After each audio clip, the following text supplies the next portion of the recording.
Seigneur soit avec vous. Et avec votre esprit. Évangile de Jésus-Christ selon saint Marc. Gloire à toi, Seigneur.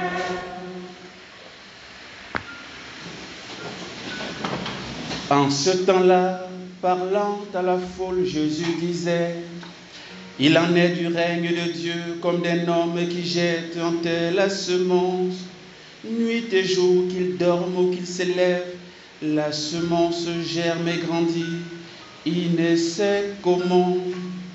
D'elle-même, la terre produit d'abord l'herbe, puis l'épi, enfin le blé, plein l'épi. Et dès que le blé est mûr, il y met la faucille, puisque le temps de la moisson est arrivé. Il disait encore: à quoi allons-nous comparer le règne de Dieu? Par quelle parabole pouvons-nous le représenter? Il est comme une graine de moutarde quand on la sème en terre. Elle est la plus petite de toutes les semences, mais quand on l'a sémée, elle grandit et dépasse toutes les plantes potagères, et elle étend de longues branches, si bien que les oiseaux du ciel peuvent faire leur nid à son ombre. Par de nombreuses paraboles semblables, Jésus leur annonçait la parole dans la mesure où ils étaient capables de l'entendre. Il ne leur disait rien sans parabole, mais il expliquait tout à ses disciples en particulier. Acclamons la parole de Dieu. Alléluia, Amen. Amen. Alléluia, Amen. Amen. Alléluia, Amen. Amen. Mon Jésus. Amen. Mon Jésus. Amen. Mon Jésus. Amen.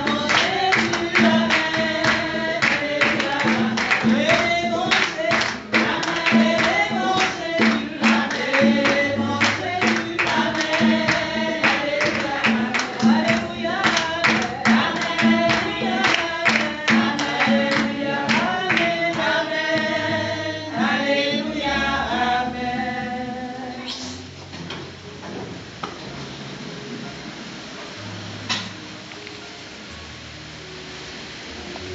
Nous avons dans l'évangile d'aujourd'hui deux paraboles que Jésus donne pour essayer de rendre compte de ce que c'est que le règne de Dieu. Le règne de Dieu, c'est là où Dieu est maître, là où il est souverain.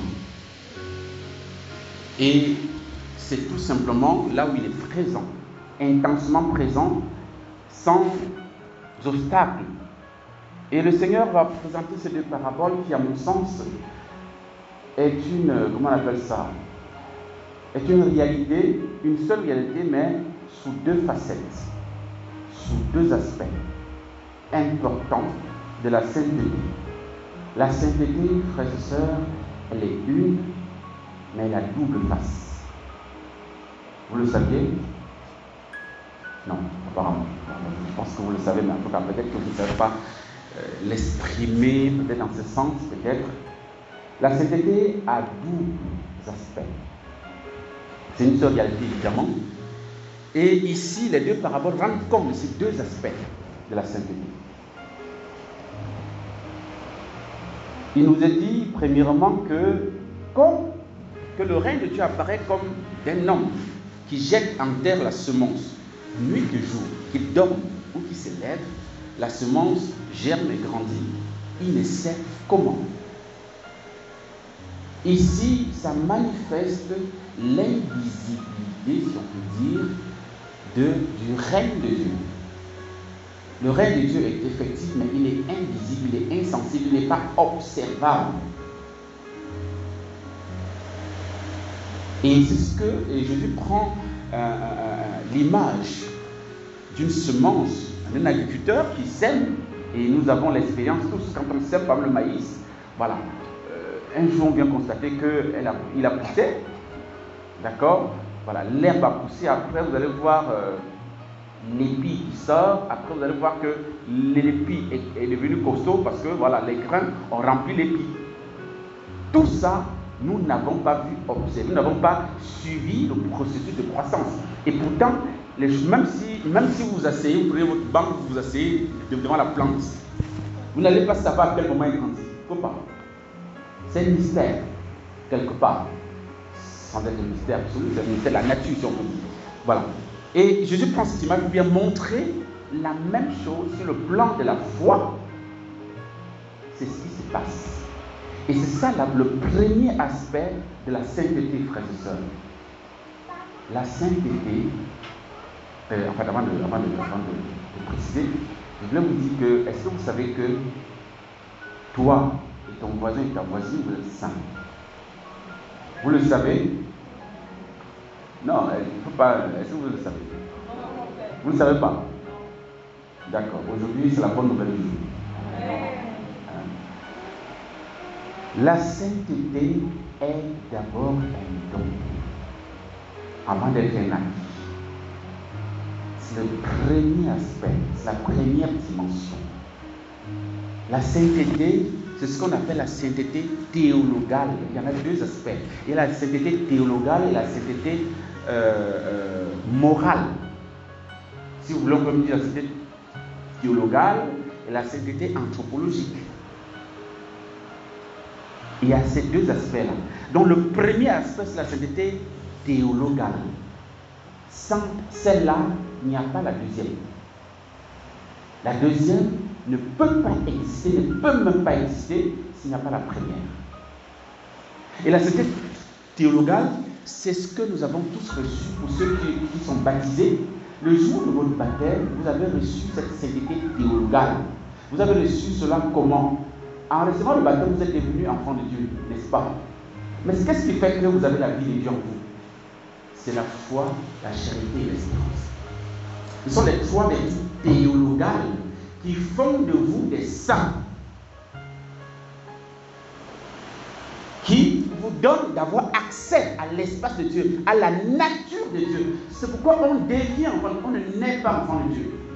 J'en profite encore parce que je sais que il y a certains qui nous fréquentent et qui arrivent aujourd'hui. J'en profite pour vous dire que ceux parmi vous qui ne baptisent pas leurs enfants, vous êtes des criminels.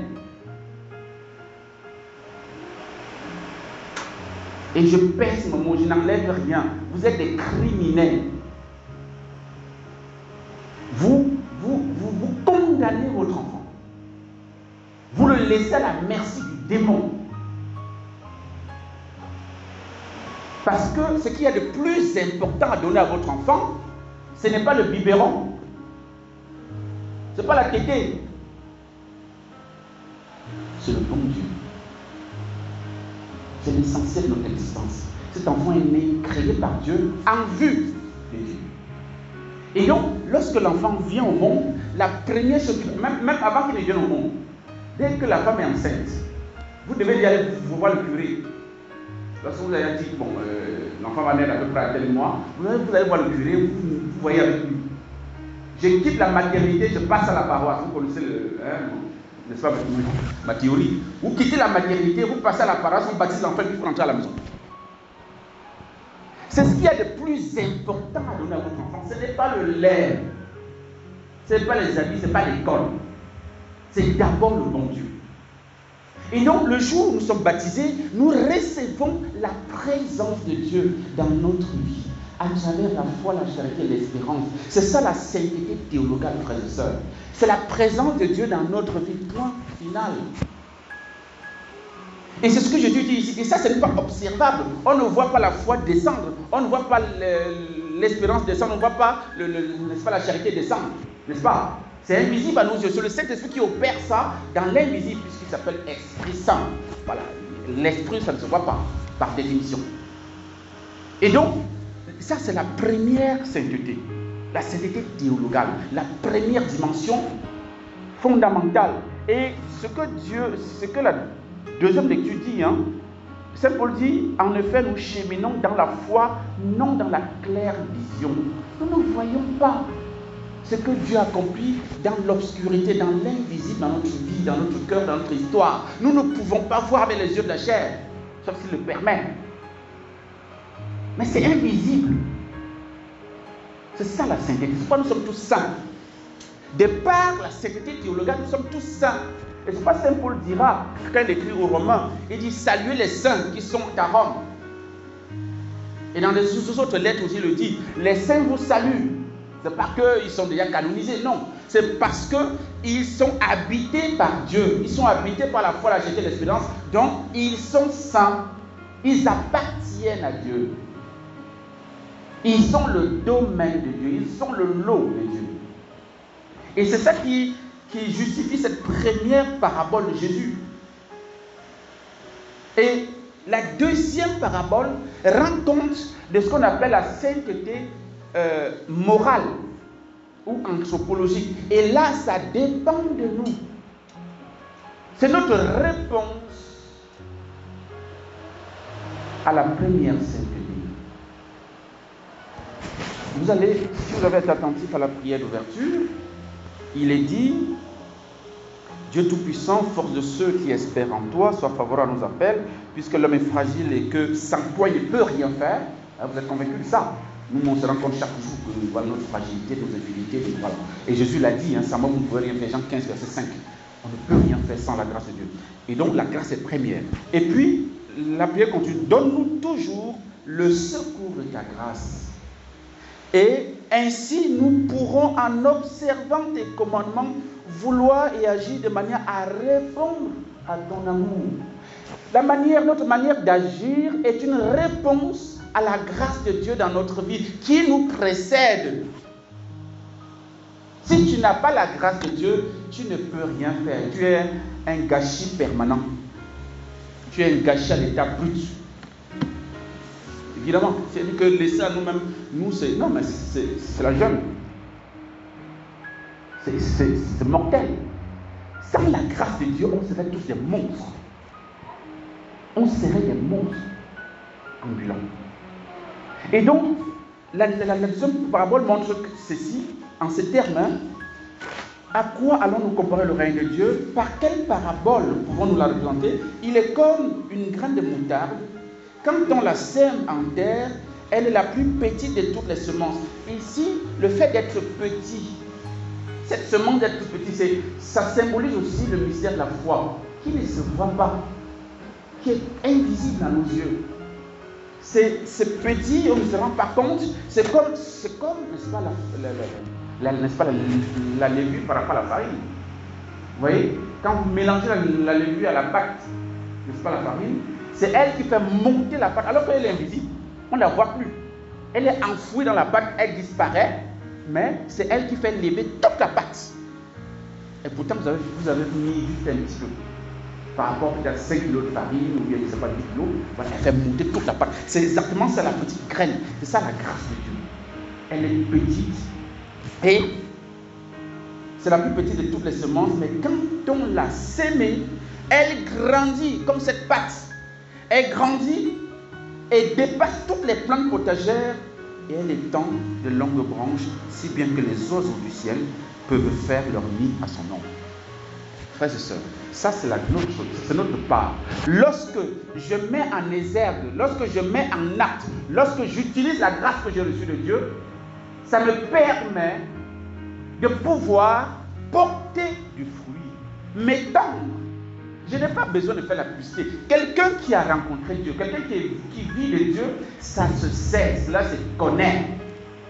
Ça ne se cache pas, ce n'est pas possible. Parce qu'on va constater que, André, hier tu étais comme ça, mais aujourd'hui tu es différent. Il y a une transformation. Parce que la grâce de Dieu est venue, comme cette levure dans la pâte, transformer la pâte qui n'est plus voilà ce qu'elle était, elle passe à autre chose, à une autre dimension, et c'est forcément visible. Ça, c'est la sainteté morale. La sainteté morale touche à nos actes. Et je ne peux pas poser des actes chrétiens, des actes honorables, des actes de qualité, des actes vertueux, si la grâce de Dieu ne m'a pas précédé. Si je ne puise pas ça dans la grâce de Dieu. C'est dans la mesure où j'accueille la grâce de Dieu et que je la laisse fructifier en moi que je peux ne plus faire ce que je faisais hier. Et Saint Paul va illustrer ça dans Galates chapitre 5. le verset 16 et suivant, je vous propose de lire, on a lu ça il n'y a pas longtemps. Hein, il dit, recevez, accueillez l'Esprit Saint pour ne plus être soumis aux tendances de la chair. Parce qu'il y a antagonisme entre les tendances de la chair et l'esprit qui est en vous. Hier, je marchais selon ma chair. J'obéissais à mes tendances égoïstes. J'étais menteur, j'étais tricheur, je volais l'argent. En fait, la liste est longue. Mais dès que je rencontre le Christ, lorsque je rencontre l'amour de Dieu, lorsque je rencontre la grâce de Dieu, il y a une différence, parce qu'il y a une rupture radicale. Je suis transfiguré, je passe de l'ancien monde au nouveau monde. Et mon comportement change. Déjà, on l'observe sur le plan humain. Quelqu'un qui est une personne qui est amoureuse, elle est différente du jour au lendemain. Hein. Surtout les parents constatent ça surtout avec les garçons. Hein. Les garçons qui sont crachus, même il faut les réveiller pour qu'ils aillent à l'école le matin. Il faut les crier sur eux pour qu'ils mettent de l'ordre dans leur chambre, pour qu'ils dressent leur lit, pour que machin, ils se payent même et tout. Mais le jour où le gars tombe amoureux, hé, Charles, le gars se lève plus tôt que d'habitude parce que c'est sa camarade d'école. Donc du coup, et le gars se soigne, il se... parce que sinon, elle ne va pas être contente. Donc, le gars devient, non, réglons, même la maman dit, hey, qu'est-ce qui se passe? Toi que je lève, je réveille chaque matin, là, maintenant c'est toi qui me réveille même. Hey, tu rentres ta chambre, tu es nickel, tu te coiffes bien, maintenant tu es tout mignon, tout beau. Ben oui, parce que quelque chose s'est passé dans son cœur. Le gars a rencontré l'amour, si on peut dire, entre guillemets, même si c'est l'amour scolaire, parfois ça ne dure pas longtemps, mais bon, voilà. Tu vois, il y a un changement. C'est la même chose, et 1000 fois mieux lorsqu'on rencontre l'amour du Seigneur. Il y a une transformation, mais tu veux sauver le monde, tu es quelqu'un de... Tu es porté par un feu, tu veux... Mais tu ne comprends pas comment les autres ne comprennent pas ce que tu comprends, quoi. Mais tu dis, mais c'est pas possible, vous ne comprenez pas que Dieu vous aime, vous ne comprenez pas qu'il faut changer de vie. Vous êtes pétris de feu. Parce que c'est la grâce de Dieu qui est en mouvement en vous. Et vous êtes transformé, vous passez de André A à André B. Et vous posez donc les actes qui sont la conséquence de la grâce reçue. Frère, ceci, tout ce que nous faisons de bien, et Saint Jean le dit dans son épître, tout ce qui est bon vient de Dieu. C'est-à-dire que lorsque nous posons des actes vertueux, des qualités, c'est mieux par la grâce de Dieu. Et Saint Paul dirait, mais qu'est-ce que tu as que tu n'as pas reçu, que tu n'as pas reçu? Pourquoi en être orgueilleux? C'est ça, ce que le Seigneur, voilà la sainteté à la fois théologale et morale. C'est ça qui fait la sainteté. Et quand quelqu'un meurt, n'est-ce pas, dans l'église, pour qu'on canonise quelqu'un, l'église, bien sûr, est confiante du côté de Dieu. Dieu, certainement, et en fait pas que certainement, Dieu est toujours là. Il nous propose son amour. Mais est-ce que la personne qui est partie a correspondu à la grâce de Dieu en lui? L'église regarde d'abord, première démarche, ça concerne les actes de la vie de la personne. Comment la personne a vécu sa vie chrétienne au milieu des autres. C'est la première chose. Si là-bas ce n'est pas probant, si là-bas ce n'est pas positif, on ne continue pas. Ce n'est pas la peine de continuer. Donc on regarde d'abord, est-ce que la personne était quelqu'un de bien au milieu de ses frères et tout ça? Est-ce qu'il attirait le monde? Est-ce que vraiment il avait une vie chrétienne édifiante? Est-ce qu'on regarde d'abord sa manière de vivre? Autrement dit, la réponse à la grâce qu'il a reçue de Dieu. Et lorsque c'est avéré, alors là, il devient vénérable. Et on passe à la deuxième étape qui consiste à la béatification. Et là, il faut qu'il agisse du ciel pour faire un miracle, pour confirmer qu'il est auprès de Dieu. Et là, on va le béatifier. Maintenant, pour le canoniser, il faut qu'il fasse un deuxième miracle pour prouver qu'il est auprès de Dieu, évidemment. Et quand il va le faire, on le canonise. C'est aussi simple que ça. Voilà. Mais, première démarche, quel a été son comportement au milieu des frères et sœurs, de ses frères et sœurs, n'est-ce pas, là où il vivait, là où il travaillait, là où, etc., etc. Et c'est ça la réponse, n'est-ce pas, la sainteté morale, la sainteté anthropologique, c'est celle qui dépend de nous. Même si elle s'appuie, et elle n'a pas le choix, elle s'appuie sur la sainteté théologale. Et frères et sœurs dont nous sommes appelés aujourd'hui, à revoir notre posture. Où est-ce que j'en suis? On fait le bilan, hein. Chacun peut faire le bilan. Hein? Voilà. Depuis que j'ai reçu la grâce de Dieu, depuis que j'ai rencontré le Seigneur véritablement, le jour où j'ai été baptisé, qu'est-ce que je suis devenu? Quelle réponse j'apporte tous les jours à la grâce baptismale que j'ai reçue? Je pense que chacun peut faire cette relecture de sa vie, en sachant que l'essentiel, et comme le dit la deuxième lecture, Saint Paul le dit, mais de toute manière, que nous demeurions dans ce corps ou en dehors, notre ambition, notre but, notre finalité, c'est de plaire au Seigneur. Et je voudrais aussi finir en disant que, puisque la première sainteté elle est théologale, personne ne peut mesurer. Puisqu'elle nous échappe, nous n'avons pas, elle ne se donne pas à voir ni à contempler. Personne ne peut savoir qui parmi nous se trouve en tête dans l'ordre de la sainteté. Personne. C'est pourquoi le jugement appartient à Dieu. Parce que Dieu seul sonde le cœur et les reins. Il sait comment chacun de nous correspond à la grâce reçue. Lui seul sait.